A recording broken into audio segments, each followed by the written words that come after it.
the Mayo Experience. That Mayo Experience. That Mayo Experience.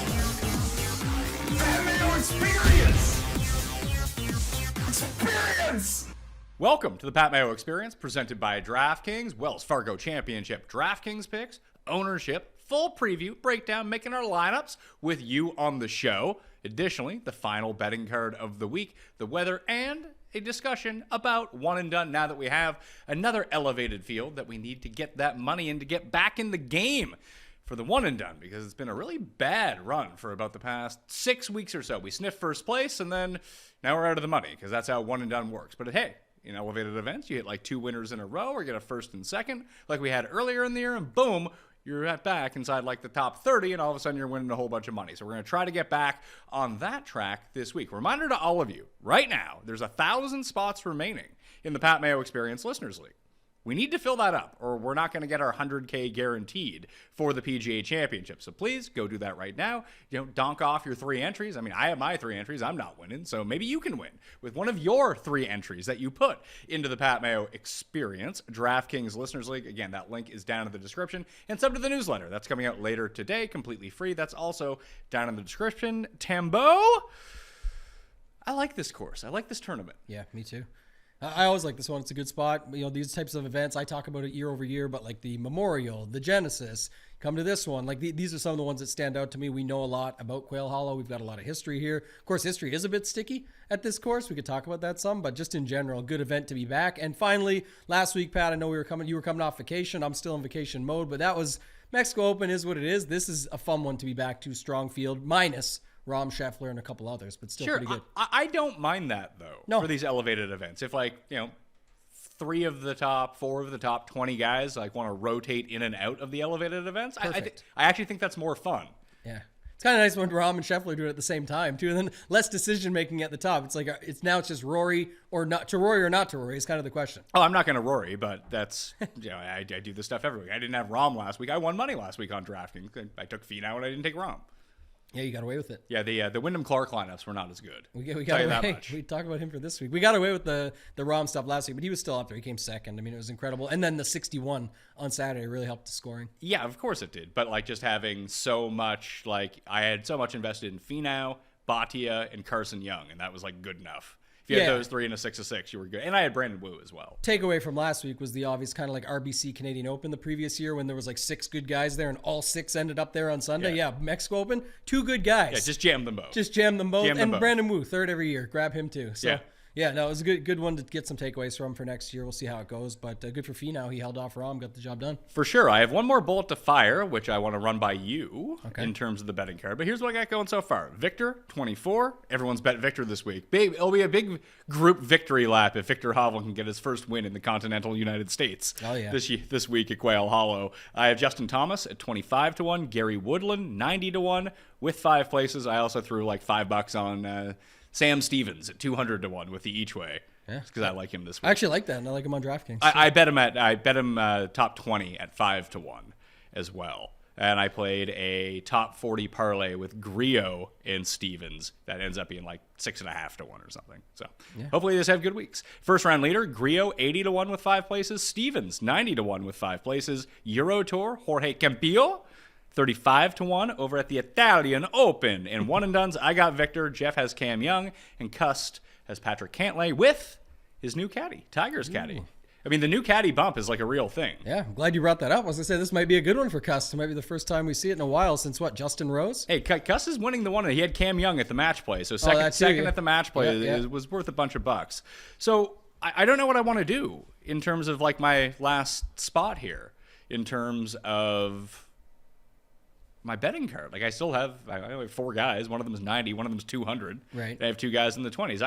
I kind of made the decision to be hey, I'm just going to bet 3 of the top 10 guys in the field basically every week now. Just do that. Don't worry about the middle range. If one of those guys hits, they hit. That's great. I lose anyway every week. So I might as well try to give myself a decent chance here.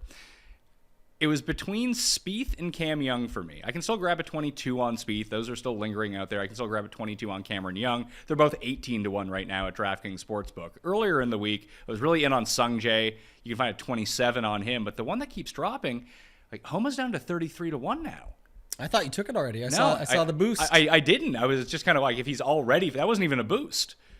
Yeah, like that's just where he was at. So it's not that I kind of crossed off Homa to begin the week. It's just I was kind of like wishy-washy. You know, he played the Masters, he played the Heritage. Those aren't two good courses for him anyway. Previous to that, going through the Players, going through Bay Hill, like the ball striking was off the charts. Just dude couldn't putt anymore. And now we're back to one of the courses where he wins. Yeah. Should I just bet him? One of the tournaments that he wins too, in general. But yeah, I think that he's fine at that number. It goes back to your earlier in the season stuff with Homa versus JT. Now I got both of them. Well, we're going to have these conversations today, but for sure, like that's an example. One guy's winning tournaments at an extremely high clip. The other guy's not winning tournaments. So I think you're fine to bet him. And at that number, it definitely feels better than like a Sung Jae 27. I guess the Spieth one is interesting because he said he was mentally fatigued, was still, forget all that, was right back in the mix, losing to Fitz. So at the RBC Heritage, but I don't know, at that number, it feels like Homa's pretty solid. It does, but it's just like the first thing I thought about this week was Victor. So I instantly went bet Victor. Everyone thought about it. And then my gut also told me that this is the spot where Cam Young finally wins. Mm-hmm.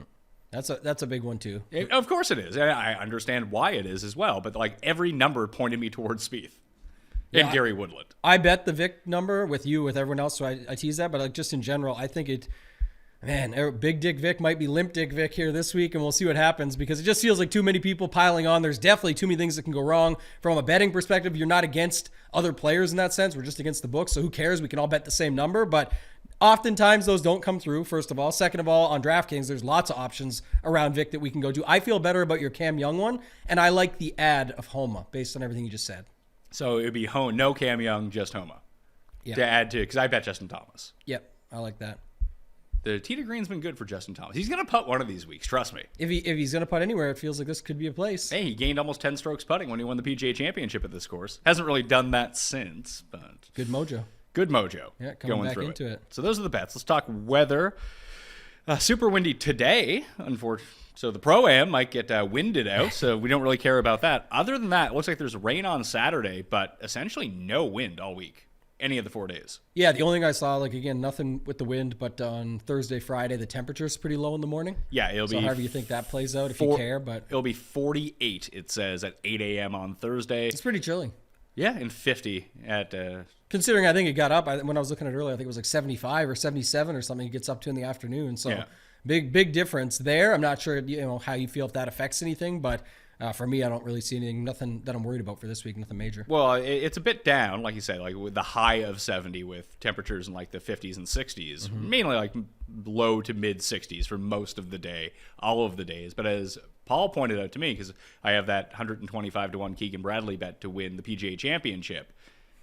Why? It's in the Northeast. It's not going to. It's a long course in the Northeast. It's the Keegan Bradley special. This could turn into the Keegan Bradley special pretty quickly. Hey, I don't mind that.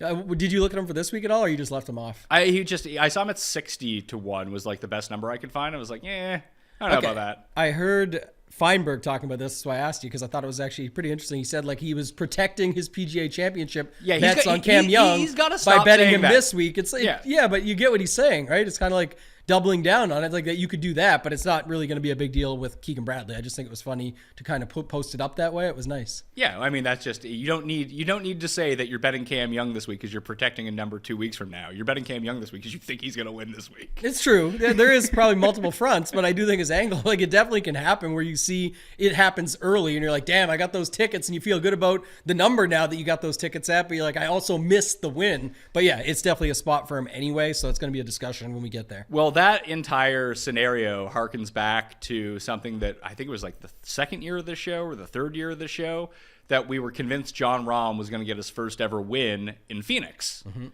then he won the week before at Torrey Pines. And we were like, maybe we should have bet him here instead. Yeah. And then since then it's been like, got to protect the number. And now you could just bet him anywhere you wanted. If you want to pay the... Yeah, bet him at even money and you're probably going to be profitable. Yeah.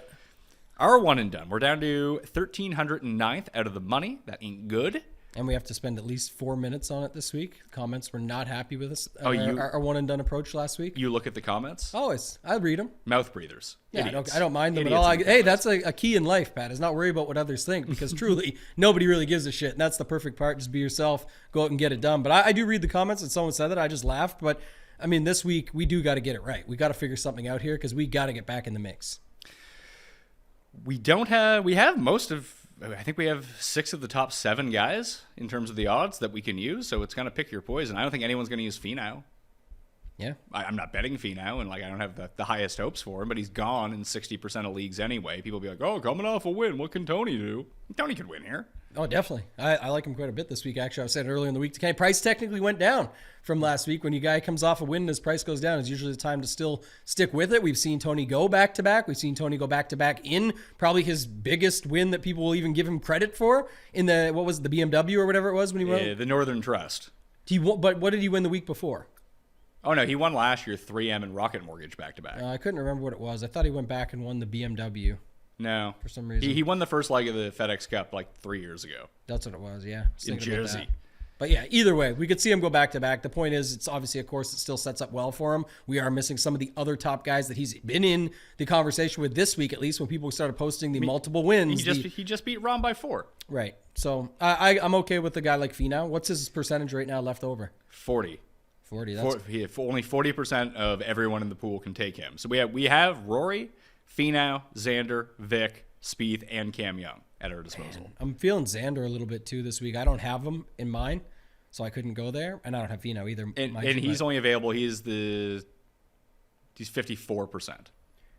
Yeah, so the thought process on him was like, you can use him, but you can use him wherever you want. I was just gonna say that with Xander, especially, and then he crushes U.S. Opens, so there's an opportunity for that. I do think this is a really good spot for him, and obviously he's priced accordingly. The market's betting everything, but he was interesting to me. The Finau one stands out because, like I said, no one will go back to it. Who are a couple of the others? Rory, Finau, Xander, Vic, Spieth, Cam Young. I think that's our pool of guys that we have available to us. We don't have Cantlay. We don't have Morikawa. We don't have Fitz. We don't have Justin Thomas. And we don't have Max Homa. So let's get your Rory thoughts right now because we need him anyway. But that's the conversation. One and done. You can bring it into everything. Where's Rory at? No interview this week, coming off the double miss where he skipped the second one. He did come out and say in some questioning that it was mental health related and he just needed a break to get away from it all. If you call it mental health, does that mean you don't get dinged for that money? Possibly. Because Zalatoris isn't getting dinged for the money because he's out with a back injury. There's probably lots of money we don't know people are getting and getting dinged for under the table with all that's gone on in the last year and a half. But I do think Rory... Poor Taylor Gooch can't get into the U.S. Open. Oh, gosh. That's something else, too. And win 2 big live events. And it's funny because Cust put out, Taylor Gooch should be in, winning back-to-back events. I saw that. I mean, I know that's not the case. I feel like he should be in the U.S. Open, though. And, he's going to have to go qualify. And then if he's playing as good as he's been playing, he is going to qualify. But he should be. But they kind of reworked the rules to kick him out, which I think is pretty shitty. I think, what did they change? Qualified to eligible or something? Yeah, because I believe he was eligible for Eastlake last year, even though he had left the PGA Tour. Mm-hmm. But he was inside the top 30 of the FedEx Cup. So technically he would be in Eastlake, thus guaranteeing him a spot in all the majors. But he wasn't eligible because he was on Live Tour because he had left. So therefore he doesn't get a spot anymore, although he was technically qualified for it. That's shitty. So what's going to happen? He's going to win the PGA Championship and then really put it on them. I don't know. We'll see what happens. I just think in general it's one of those things. He knows what he got into. I know, but now sucks, I get that he knows what they're going into, but maybe he thought that he had this one in the bag too, and then they reworked the rules on him. It's funny because it's him. If you remember from the very beginning, he's the guy that says he thought the contract said this. Oh, I thought I could just check it out for a week and come back over. Remember, it's no, you signed it, and then in court, a couple months later, no, he knew exactly what he was getting into. So I don't know. We'll see. Good for him winning those 2 events. I mean, it can't be easy to win anywhere back to back. I don't care what anyone says. In those types of fields, there's still good golfers in them that people would consider good enough to be in opens and different things, U.S. Open, all these different tournaments. So congrats to him. But yeah, he's got to find his way through it. He's in the PGA Championship though, so see what he does there in a couple weeks. Yeah, maybe just top 5 that, get yourself into the U.S. Open. But I think I don't think the majors correlate to each other except for the Masters. If you top 5 in the other majors, you get into the Masters. I think that's how it works. Talk to our guy Justin Ray. Yeah, Justin Ray will know that stuff, or the guy that does the world ranking stuff on Twitter. VC 606 guy, whatever. Yeah, exactly. Not my forte when it comes to it. Yeah. So in terms of one and done, who do you think is going to be? I think it's pretty clear of the guys that we have remaining. And Cantlay is only available in 38%. I would assume he's going to be popular amongst the people that are left. But Rory, Vic, and Cam Young. Those got to be the guys this week. Yeah, well, Rory for sure. Anyone who has him left is using him here. It's a spot. Look at his course history. Should we use him wins then? here? Well, that's what I was going to ask you. Is again, Rory is like the Xander conversation we had earlier, where even at a higher level, you could just use Rory wherever you want. It's Rory. The question is, that's why I asked you how you feel about him. Why I brought that up, because it is a lot of money up top. If you feel like Rory's going to be there, I mean, yeah, I definitely think it's fine just to plug Rory in and use him. What did you say he was? 40%? Yeah, 38%, 40%, 41%. I feel better about using him than Finau. Really? Yeah. I like the Finau angle. But like, again, from an angle, Finau makes sense. Everything we said about him off the top. But I'm saying I still would love to use Rory over him. And if you use kind of last week's example, actually, Pat, we can take this away. The conversation around the math with Rahm after we got off our show and some more stuff I saw on Twitter was kind of interesting in the sense that Rahm was, I think he was 55% on Data Golf to top 5. Okay, for the week. And then people were seeing his ownership coming in around 40 to 50 range. Some were saying it'd be higher in the stuff. All right, Angle was correct, I think, on the show of like in the higher stakes where he's going to be 60, 70, you can get off that. But if he's going to be top 5, he's probably optimal. And that's the case. This week, I think Rory is like 35 or 36% to be top 5. That's still pretty high considering the strength of field and everything that goes with it. But it does stem a lot from his course history and just how good he is and what he's been doing. So if you think that there's a chance he's top 5, I think we could just plug him in and roll him out. To look back at the past 2 Wells Fargo championships at Quail Hollow, we had Homo win and we had Rory win. Those are the past 2 winners here. Obviously, Homo won a year ago, but it was at TPC Potomac. It wasn't at Quail Hollow. Right. Both those guys came in with no form when they won. So I'm not sweating his form whatsoever. But I'm just trying to like piece it through in my mind in terms of one and done. Like we need a winner for one thing, or a second place in an elevated event is, worth twice as much as Finau winning last week kind of thing. Right. I think that the difference is I thought that third paid more than last week. I think it's like almost even too. Like getting a win in Mexico is the equivalent of coming third in one of these elevated events. But if I don't think that people are going to use Finau, and I don't think that they are, now we have a chance of, is Rory more likely to win than Finau? Absolutely. That's not an argument that I'm going to make. Yeah. But is he twice as likely? Let's say he is. Let's say he's twice as likely to win, twice as likely to win as Tony Finau. The one and done numbers are not going to show that. Rory's going to be like 5 times as owned as Finau. That I think of all of the top guys, he's the guy that we can squeak through at like 3%. If we can get the win, then we're back into it because no one else used him. Right. But then the argument is, do you think Cantlay versus Finau? I know Custa's on him, so maybe that's in your thoughts, but just in general. We don't have Cantlay, though. Oh, I thought we did. No, we don't have Cantlay. I thought that's why you brought him up earlier. No. So I'm just saying that we don't have him. Okay. I think Cantlay's going to be more popular than Finau in one and done. So Rory, Xander, Finau is basically where we're at. Yeah. And then I think we can drop Xander out of that and just say whatever. Like, so we can use him anywhere. The 1/5, like you're considering Finau based on the 1/5 ownership of Rory of what's left. Yeah, let's just call Rory. Let's just, if he's eligible to be picked in 41% of one and done leagues, I'll say he's 12%. Yeah, and I'll say Finau like 15%. So I'm going to say Finau is 40% available. I'll say he's picked in 4%. Okay, so it's going to be closer. So 4 times is likely. I just don't think people are going to use Finau. I say we go with Finau. Roll the dice. All right, I'm okay with that. Okay. Let's do it. That's my sell job. So Rory guaranteed winner now. That's how this works. Well, it's good because, like I said, my thoughts are that I think we'll still be able to play Rory on DraftKings, no problem. I mean, that's not some crazy thing. He's top price guy, number 1 guy in all the models, things like that. But I do think one thing that's interesting, at least about this week, is that it's obviously not like the Mexico Open, right? You have a strong field, softer pricing, all those factors. Whereas, what does Rory get to? 25 to 30%. And yeah, in the higher stakes stuff, maybe he goes up from 30 to 35 range, but it's not like last week. And it never is, but I'm just saying we're not getting a situation like that. And really, after the Rorys, Hovland, Cam Young, JT, you kind of just have a drop-off of everything really spread out. So you can just play whatever you want this week based on that once you get off those.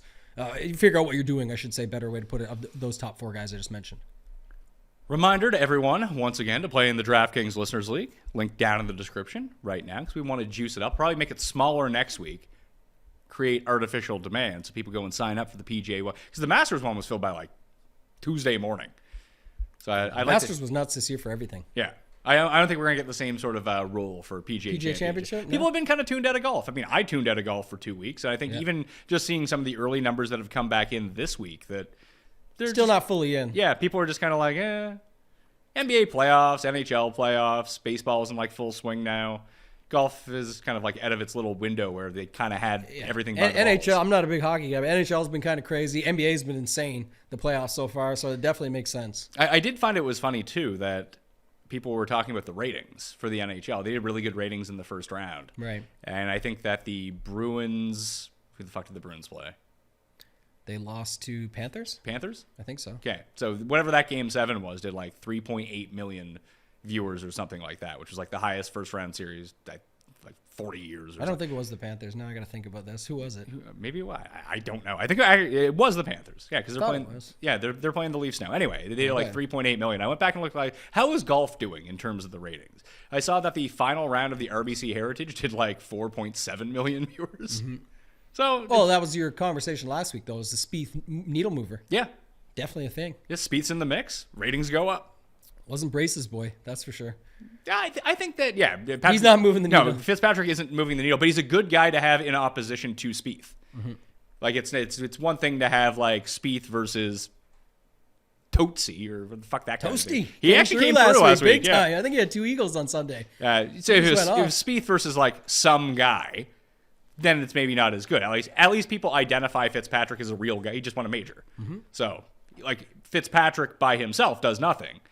Fitzpatrick versus Spieth does something. It elevates it up a little bit more. Who's more identifiable in your eyes, Finau or Fitz? Finau, for sure. I 100%. think so. I just wonder if that was that obvious because I mean the Netflix special did feature both of them, but I, I mean, think you- people you were way also- more attached to Finau. But people keep saying it, Pat. Like last week, it's another win. Oh, it's wins another terrible event. Good for him. Like the guy can't do anything right. No, yeah, he can't. It doesn't matter what he does until he wins the Masters. People are gonna say he sucks. Oh, he's gonna win it, and they're gonna say, "Oh, it took him long enough. This is a guy that should have 3 majors right now." Like that's literally gonna be the conversation. Poor Finau, and the dude's just living the best life. He doesn't give a shit. He's out there beating Rahm by 4, going out and beating his kids in a par 3 that night, and then going on TikTok with his wife. Like he does not give a shit about you or anything. That's why my point earlier was nobody cares. 4 wins in the past 9 months. It's incredible. It's incredible. But he sucks. It's a lot. I mean, we give Patrick. I give Patrick Cantlay a tremendous amount of shit. The guy does win at a pretty high clip Yeah. for a guy that like people are like, oh, Patrick Cantlay, because they don't win the big one. Oh yeah. Although he won the FedEx Cup. It's the same thing. Yeah, he won the FedEx Cup, and then anything he does, Patrick can't putt or Patrick can't play. Like, okay, the guy's playing just fine. I mean, he is Patrick can't play because he refuses to actually hit his shots. Yeah, he's slow. Patrick's slow play. Oh man. God. Like I actively root against him for that. Like I want him to miss cuts so I never have to see him on my TV. Yeah, it's so bad. I know people saying like, oh, they're just grabbing onto it for engagement. No, this guy's been doing this shit for years. Go back and watch. Yeah, just go back on this show 3 years ago. And we're talking about this shit. it. So yeah, even if it's in a bubble or not, I don't care. He's one of the slowest, if not the slowest on tour, and he admits it. That's fine. It is what it is. DraftKings picks for the week. Let's see, I did a very short-term modeling. Okay. Past 12 rounds because I didn't want Rory to be number 1 every single time that I did it through. Finau was number 1.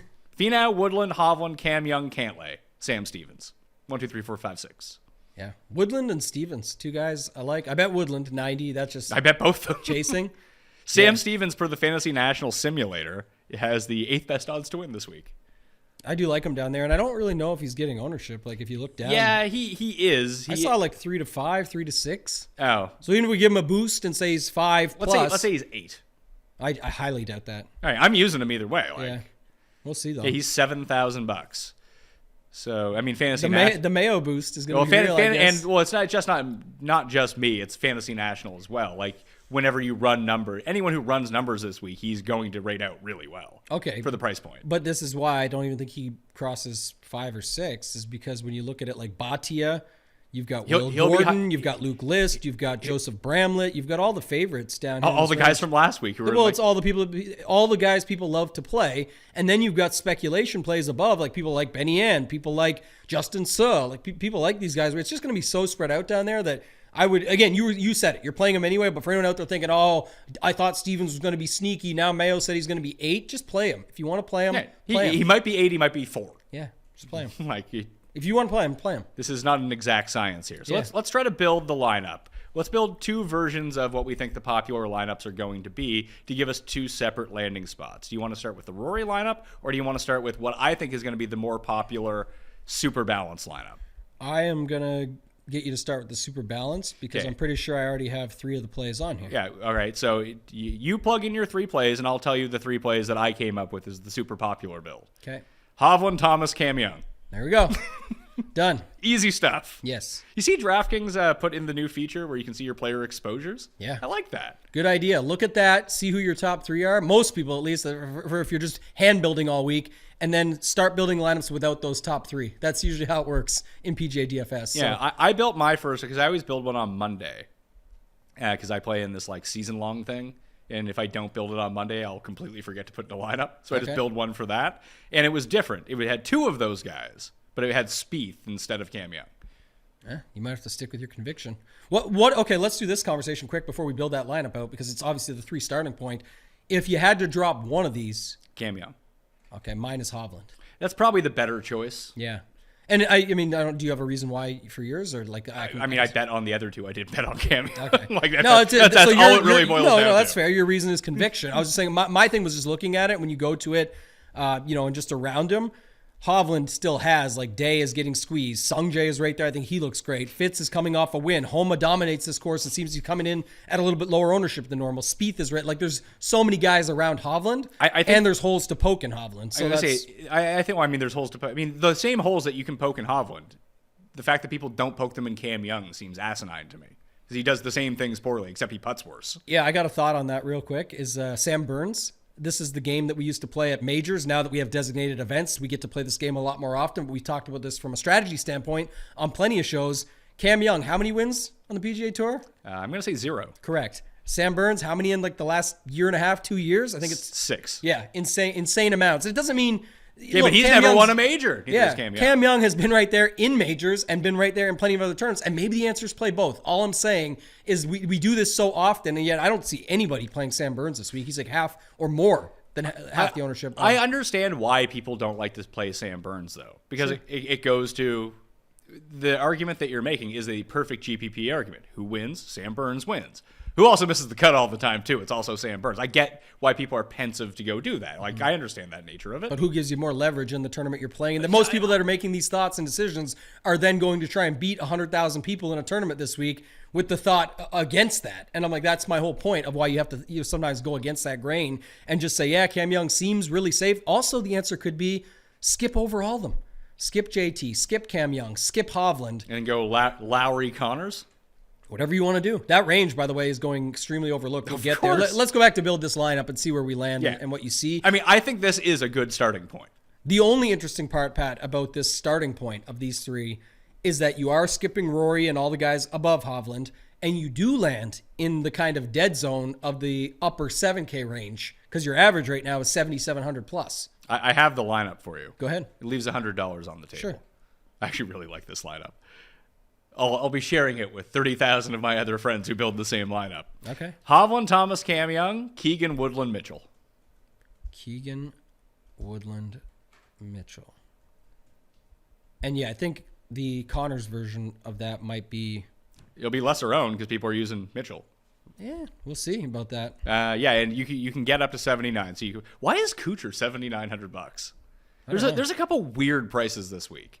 Like, I mean, we talked about Ricky in terms of the betting odds. Like, are people going to use Ricky at 8,800? They can't be, right? He has to get squeezed. He's stuck between He JT should. and And listen, maybe he'll come third, but he should be squeezed for that price. He should be $1,000 cheaper. Really? Yeah. Why is he above Sam Burns? 5 top 20s in his last 6, with the 6th being a 31st and the worst out of those other top 5s being a 17th.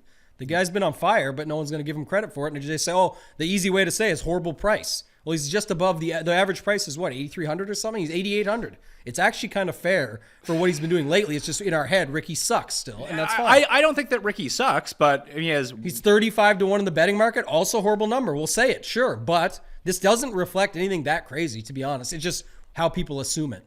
I just compare him to the other players that are on the board who are like either cheaper. Like, are you going to say that although he's more volatile, Hatton's spit out better performances? We just made the case for Burns over Young. Burns over Fowler has to be a lock. I'm just saying when people say it like that, that's what sometimes those are the plays you have to go to. And then it's the Thursday afternoon or the Friday afternoon. Oh, of course it's Ricky. That's the situation here, and it's not that crazy when you see the results coming in. I think Kenny talked about it on Monday with me about Sungjae. He used as the Finau example. Finau had been sniffing the top, due for another win. Boom, he finally gets it. Sungjae's been doing it. Cantlay's been doing it. Spieth's been doing it. X has been doing it. Well, Ricky's been doing it too, but Ricky doesn't win. We haven't seen the guy win forever. I mean, the guy's best finish this year is 10th. Like, when we say he has top 10s, he has 10th place finishes. Yes.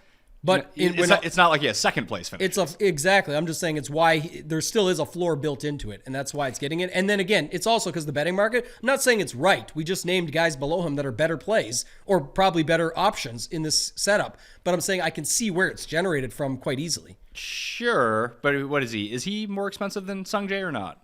No, he's less. 300 less. He's less. 300 less. Yeah, like you have Day there as well. Like, and I don't know. Just there's something different. There's a difference between a $9,000 Day and what you have to give up in your lineup to take him, rather than like the $8,100 Day that we were seeing a little bit earlier in the season. I think the same thing is happening with Ricky right now. Like, unless you're playing, and you will, because people won't be going to Ricky Fowler, but just straight up, like, if you're going to have Ricky at, let's say, a theoretical example, 7%, Sam Burns at 7%, would you just use Burns every time?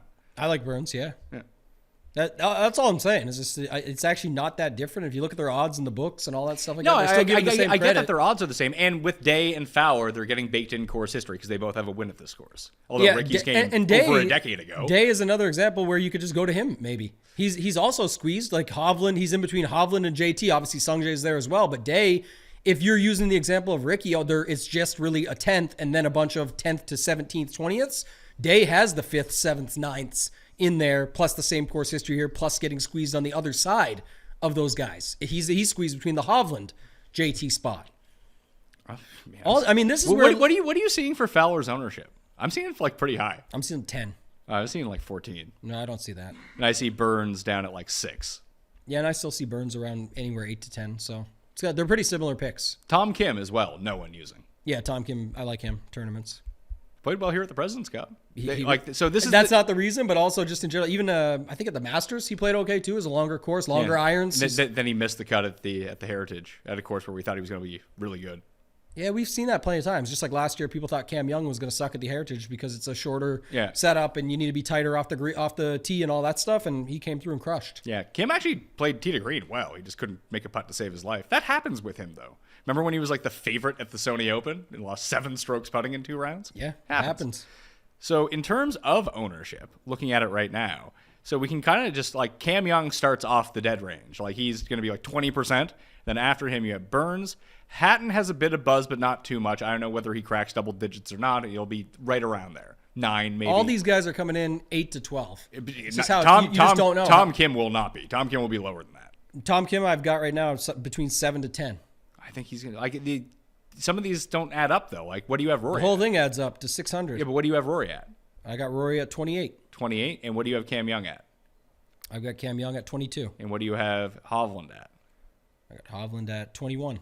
Okay, so who's of the top guys? Who's the lowest one? Xander? Oh, Xander for sure is getting squeezed. Morikawa, Homa, both getting pretty squeezed where they're at. I mean, I looked at the Fantasy National Simulator. Morikawa's number 1.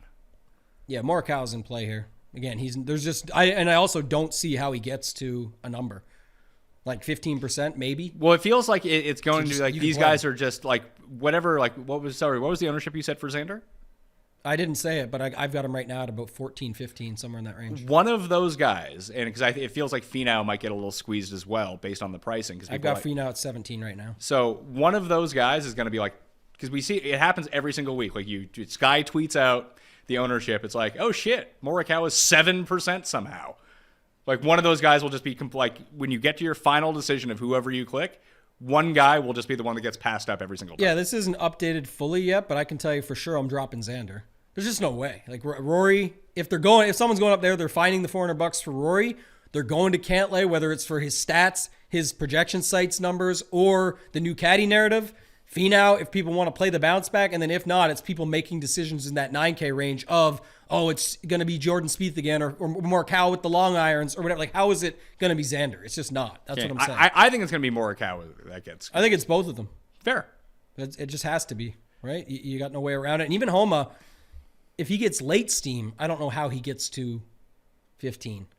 He has course history. I get it. He's got all that. But, like, again, you've got too many guys above and too many below. Well, just to see this range of Hatton, Tom Kim, Theegala, Lowry, Fleetwood, Harman, Connors, Kuchar. And then we get to Keith Mitchell and Wyndham Clark, who people are using, but not like in droves. I just think with the way that lineup construction works, that people, if they have the ability to get to, let's say, Hatton or Theegala at 85 or Burns at 86, that they're going to find someone to drop. They'll go from Sam Stevens to, I don't know, Luke List and find $200 to get back up to Cam Young rather than stay in that range. That would be my guess. Yeah, well, I can tell you for sure. The Burns to Harman range, so 8K to 8,600, is really tough to figure out, but it's definitely all sort of 10% or less. Yeah, is what I'm seeing right now. I think maybe some of those guys get to 10 or whatever. But I think some of those guys are going to be super less. Like it's definitely possible. Yeah, like Harman. What does Harman come in at? 3. That's what I mean. It's definitely possible. What is Lowry? I was going to say Lowry is the one that people won't use. Lowry probably comes in lower. Tom Kim comes in lower. Sam Burns comes in lower. Like I feel like all those guys are going to get pushed down when the other ones are just the easy clicks to go to, right? Cam Young, JT up above, and then whatever Fowler wants to garnish. We'll see. I like Lowry the best of those guys. I think he has the right skill set for here. I think I like Theegala. I actually like Hatton and Burns the most. I like Burns as well, but I think I like Lowry the best of that, like Hatton through Clark. Man, I got a feeling about Theegala this week. I think he's going to be solid here. Just a numbers set up well. It's not just a feeling, but saying in general, he's been playing much better too. And again, boomer bust in some cases. Well, yes. Okay, it's funny. Like he's kind of a perfect guy to look at because I mean I felt like his betting number was a bit overinflated just because of the run that he's been on and people like Theegala. But when we talk about how the pricing comes out and you talk about like Ricky's been so consistent. Theegala's been more consistent and better than Ricky. I don't know about the consistency though. 5th, 9th, 74th, 14th, 6th, 39th, 4th. The 74th and the 39th step out a little. So it's just as good, though. It's 8,200. I'm fine with it. I think he's great. Like I said, at 8,200, I just think that's where the Ricky stuff comes from. Is the Ricky price on DraftKings comes from the betting market, right? Yeah. They're just pulling it over from his ridiculous 35 to 1. I'm just saying if you land on Ricky and put him in, it's fine, I think. Like it's definitely a possibility that he gets you another top 10, top 20, something like that. And if he's your third or fourth guy in, you can get away with that no problem. Kind of like the colder conditions to lean me towards like a Lowry and Keegan. Okay. I like the Keegan call more than the Lowry one, but I like Lowry. He's fine. So let's build out one of these Rory lineups. Let's see the Rory one. So Rory, 11-1. Plug him in. Now we have 7,700 left per player. Who is the logical... Like, it feels like Cam Young has to be the logical second man in here because he's the cheapest of the best guys. Yeah, it's Cam Young or Hovland, I think, even more than JT. I think that's the order. It would be one of those two next. But you just, I mean, let's throw in Hovland first to see what we can do on the back end. And then if we need the money, we can drop Hovland down to Cam Young. The interesting thing about the Hovland angle, just it doesn't mean it's lower. It's not low owned. I'm just saying, but what's happening there is that you almost have to skip out on JT and Cam Young to have something reasonable that you like. In large field terms, get away with whatever, and you can get there. Like for example, if I plug in Cam Young into that, I still have 7,000. You don't have to skip them. I'm just saying, I think when people are looking at it from a sharper perspective in these large field tournaments, they'll say that's their in to be able to use those two guys, not who you play, how you play them, but get away from this landing zone of the bottom sevens where we have Bramlett, List, Stevens, all those guys that we mentioned. There's like 6 others down there that this lineup makes sense.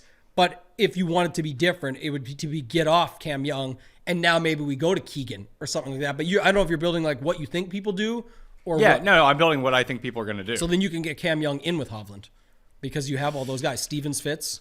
Yeah, but is that going to be something that's super popular? You think like huge Stevens, Bramlett, List is going to be super popular? Just like that, yeah, simple. Or you can go Benny Ann in there, and then you get pick your choice of List or Bramlett, whoever you think will be more popular. Do we have a 7-1? It's Benny Ann, Stevens, and then whoever you pick between List or Bramlett. Or Gordon. Yeah, well, how do you rank those three? Who is it? Gordon, List, Bramlett. Now I'm trying to get you to list shit. We're getting progress here, guys. Gordon, Bramlett, List. Gordon, Bramlett, List. What do I got here? I've got my stuff. I'm just seeing it. I think it's List, Bramlett, Gordon. And I would rather play Stevens over all of them. and I'd rather play Bhatia over them.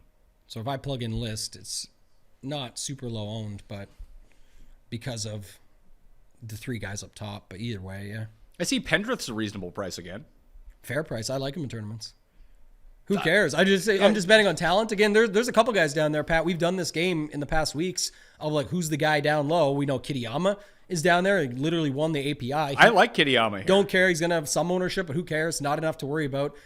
Justin Suh, Taylor Pendrith. These are some of the talents down there that What about your boy, Nick Hardy? Oh, God. I already missed that boat. Him and Davis Riley both. They're both fine. They actually both have pretty good long irons and have played longer courses. And have a ton of driving distance, too. And have everything that goes with it. I think I would throw Hardy into that mix instead. Proven winner on the PGA Tour, Nick Hardy. Proven winner. God. The way they had to get it is funny. But, yeah, 7,100 as well. And then you could still land on your guy List. So here's a good lineup for you. I don't know if I love List here. Luke List? Do you like List? I mean, I don't know if I love him this like Luke List. Like Luke List? Yeah, Triple L.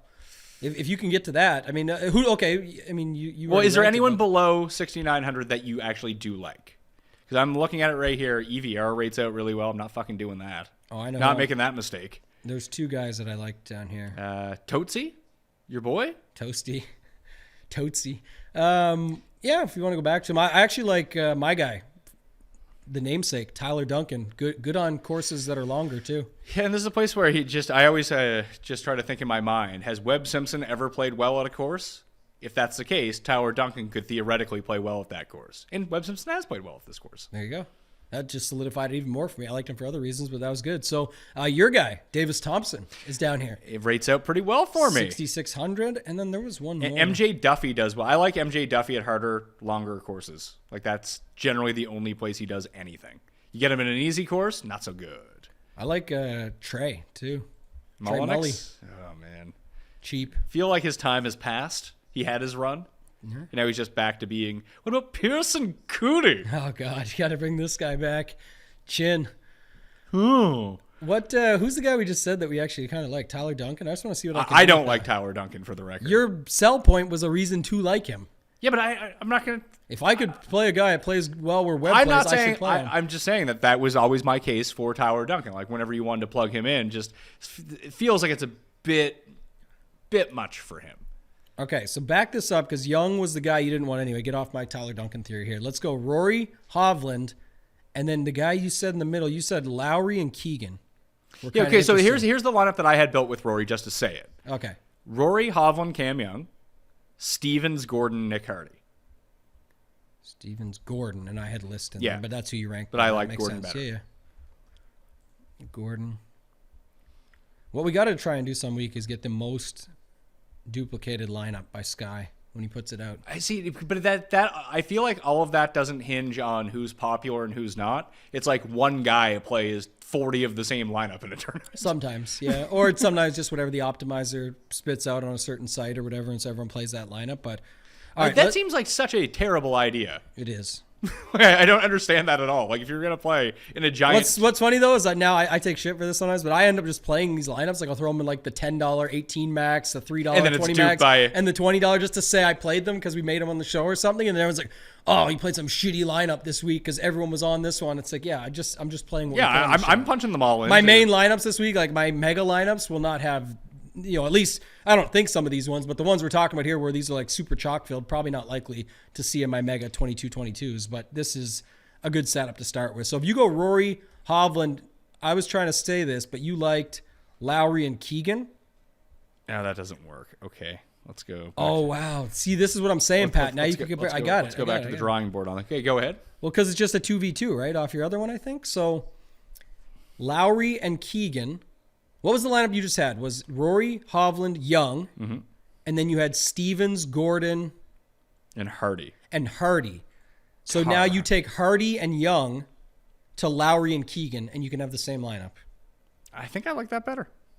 I like that better. Definitely. Gordo? Put Gordo back in. I was trying to finagle it to see how it would work. Keegan and Lowry. Here's the problem, though. Like, I like Lowry, but I like Lowry because of what his skill set brings. I think the price is to be overlooked. And these are lineups that I'm going to play, obviously. But I think if I was to, like, rejig that lineup again, that I would get out of the Will Gordon business and get out of the Lowry business and try to get back into like the Woodland and someone else in their business. $7,400. Yeah. Woodland. Well, Griot's right there, but Griot's going to be popular. No, it's fine. Grillo fits in there. He's going to be sub 10 probably still. You think so? 7 to 10, I put him at. Okay. I think that's fine. So And if he gets to 10, so be it. Does you take out Lowry and take out Gordon? Yeah. Now can we use Yeah, Griot and now Woodland? you've got Rory, Vic, Keegan, Woodland, Grillo, Stevens. No Okay. 6K guys, no 8K guys, no 10K guys. Interesting. Interesting lineup, yeah. Still projects pretty well, too, from what we looked at. Oh, does it? Yeah. Well, that's always good news. I don't mind that. Again, like I said, when you get to 6,900, 6,800, there's guys in there. Again, you can play them all because there's not going to be enough ownership on any of them, but there is big to sit. Like, it's a spot where you're like, who the hell do I play at 6,900, 7K when you've got, just to name them all real quick, Ben Griffin, Bhatia, No. not all, but just the ones I think will be popular. No, for me, no, yes. Stevens, Yes. Schenk, No. Pendrith, No. Gordon, Yes.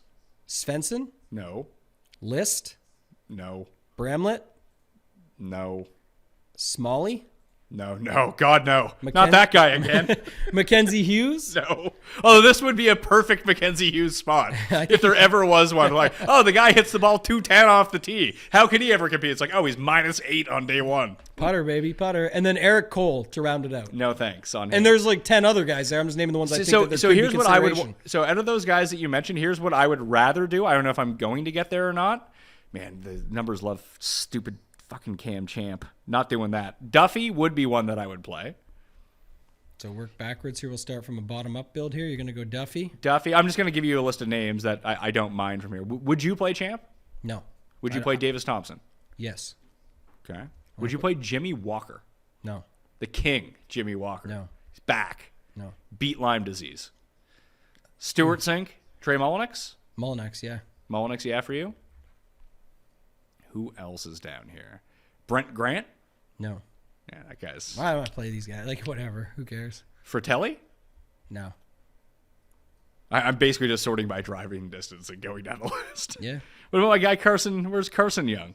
The fake Cam Young. Gets people all confused. Imagine every lineup this week, you just take your Cam Young and move it to Carson and then bump something else. Hey, back-to-back top 20s. How many times do we see it on the leaderboard on day one where everyone's like, oh, the wrong C Young climbing the board? In fairness to him, he's actually playing pretty well. He's been playing well. That's He's what I mean. been It's playing pretty fine. well. Yeah. He has, one of them was in Puerto Rico. He came third. He top 20 to Heritage. Mm-hmm. That's an elevated event. He was 15th last week. It's not bad. Can't chip to save his life. But he has like mini Hovland stats. Like he gains a bunch off the tee, gains a bunch on approach, and he kind of putts and loses 3 strokes chipping. So he's Victor Hovland with Cam Young's name. Initial and last name. So obviously he's gonna win. Yeah, that everyone's sounds like a betting. combo. Everyone's betting Hovland, Victor Cam Young? and Cam Young. Carson Hovland. You got him. Cam Hovland here. Plug him in. If I need the money at 61 to build some sort of super lineup, I think I would almost all the guys that I mentioned before, like the Walkers. Who would be in your super lineup? Rory? I don't know. So let's build a super lineup. Well, I'm almost done it. That's why I'm asking. Okay, is Carson Young in it? It goes like this. It goes Rory, Finau, Hovland, Carson Young, your boy Davis Thompson, and MJ Duffy. Woo. I like Duffy more than I like Young. But you have to put Young in. It's the super lineup.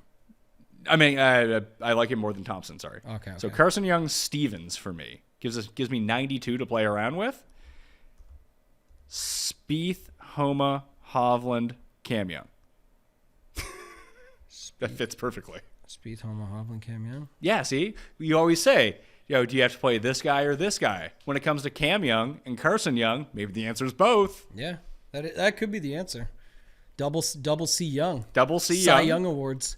With Hovland, Homa, Spieth. Mm-hmm. But you can turn that into... That's the trio when you've got them all together, actually. That could be the ultimate trio unlocked, Pat.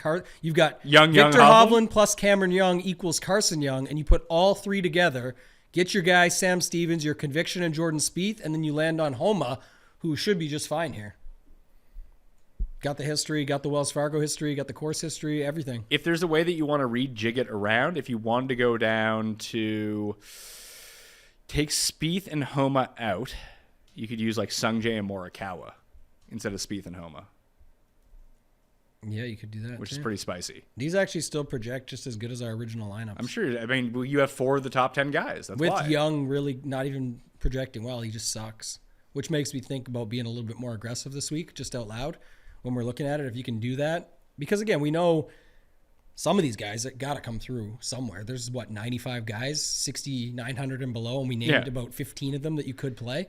And listen, I'm not just going to say that because they drive the ball along, they're going to play well. I think that's a very reductive way of looking at it. However, if you're trying to sneak guys through, that is the path of least resistance. It's a lot like that Torrey Pines, right? Yeah. One other build I wanted to run by you because we can do more, but I wanted to ask you this. One more. Matt Wallace, the king of not playing well in elevated events. Correct. I didn't realize how far he bombs it. Yeah. Absolutely. And he's played well here, too. That's part of it. I mean, the guy wins a bunch. It's just people don't notice it because it's overnight or when they're sleeping and stuff like that. It's not a bunch, but it's enough to talk about, and that's why he gets in the mix, and people mention it. He's played here once. He came in 6th place. Yeah. Probably going to happen again. Probably going to win. Oh, God. Let's do this other one I want to run by you, okay? This is another one we didn't talk about, but if you go Morikawa, Spieth, Homa, you landed almost just over 7,067 average. 7,000, sorry. Same sort of average that we landed on earlier, just over 7,000. So it's just under 7,100. Okay. So now you can put in whatever you want in that same range. Just I'm thinking, what are your thoughts on that when you sort of chop Rory off the top? Listen, I'm good no with... Homa. No Hovland. I'm good with not playing Rory. I'll eat the not playing Rory this week and pray he doesn't win. Okay. I'm good with that strategy. That's what I will be doing. I mean, when you go and look at all of my lineups, of course, some of them are going to have Rory on them because we just built some Rory lineups that I played in tournaments. Mm-hmm. But when I go and mass build my lineups and play 100 or whatever it is, I'll just go no Rory. But listen to this lineup: Morikawa, Spieth, Homa, Benny Ann, Justin Suh, Sam Stevens. All right. Well, I don't like Suh or Ann. For really no reason. Just I like some other guys more. That gives us 71. Yeah, I got an average of 71. If I get to Duffy, let's say MJ Duffy. It's not enough. I needed $100 more to get to Woodland. So you have to pull Stevens down to Gordon. Ugh. But if I leave the winner out of my lineup, how am I going to win? Oh, I got an idea then. I'm going to go Woodland. I'm going to, again. Can I just shrink one of these guys down? Can I shrink down Homa to... No, you're going away from the ideas. Can I shrink Homa into Matt Fitzpatrick? Don't have to. Why do that when you can just take Duffy down to Davis Thompson and win? Get your guy in there. The hometown, your hero, Davis Thompson. Is he from North Carolina? No, I don't think so, actually. I was thinking of something else I was reading earlier. Trevor Cohn. Did you see that play? So he's a North Carolina native, I mean, it's funny that you mentioned Trevor Cohn. He rates out 6th in driving distance in this field. I think throw out that, half the fucking field is from North Carolina. Right. It's why Varner was going to win here every year because he's from North Carolina. Turns out they're all from North Carolina. Okay, but what if you do this then? What if you go Trevor Cohn, Carson Young? You have 9,400 left for your final 4. So you can go Cam Young. We didn't talk about Finau or Xander at all in any of these lineups. How do they fit into this mix? The same way that Morikawa does? Just proves they're getting squeezed. Same with it does, but how do I use those guys if I want to? Do I just start with one of them, 2 of them? Well, that's why I was going to the next phase was to skip the top upper range and start with Morikawa, but you can easily just move off Morikawa and go to Finau or Cantlay. Yeah, what are Xander Finau lineups? No, these are possible for sure. I think it's Cantlay Finau lineups that would look pretty good. I'm not playing Cantlay. Fuck that guy. Who? Cantlay. Not using him. I'll just play 100% of him at Memorial, and I'll be on my way. Yeah, it's possible.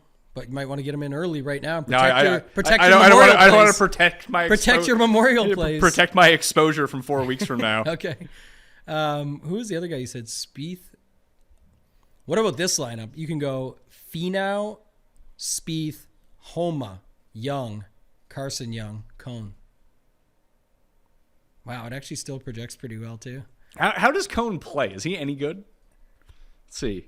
He once came 65th. All-American, top ACC. Got his card last year on the Corn Ferry Tour. I think he came 23rd and just snuck in after missing it a couple previous years. He's played on the PGA Tour Canada. So he has made 4 cuts this year. He's made 4 of his best ever result is 45th. No, it's his best ever result in 2023 is 65th. Oh, okay, I thought it was 70th last week. But No, he has a 70th, 65th, 70th, and 74th. Yeah. At least Carson Young has like top 20s. Yeah, I like that call. Just funny. I don't know. There's people that are pretty sharp bettors out there betting for Cone for top 40s and stuff this week. So. Sure, listen, if he's familiar with the course, why not? Like a top 40, I understand. I don't know if I want to, even though you can build the super lineup, I have another guy who's essentially the same price that But I isn't like it better. interesting, though, when you see this, that the super lineups are really grading out as well as like the chalk shitty lineups? Yeah, I mean, That it's kind of just like, again, for large field, it just leans me more to, or if taking a shot, like a 1 of 3 or something, just take an approach where you go after the super lineup, because if you get those 4 through that do their job up top and one of your bottom comes through, as long as the other guy makes the cut, you're probably pushing yourself towards the top of that leaderboard with a very unique lineup and a good setup. So I think that's kind of interesting in that sense. I think for like the first time ever, I can fit in all of the top guys from my Fantasy National model into a single lineup. Finau, Woodland, Hovland. Finau, Woodland, Hovland, Cam Young,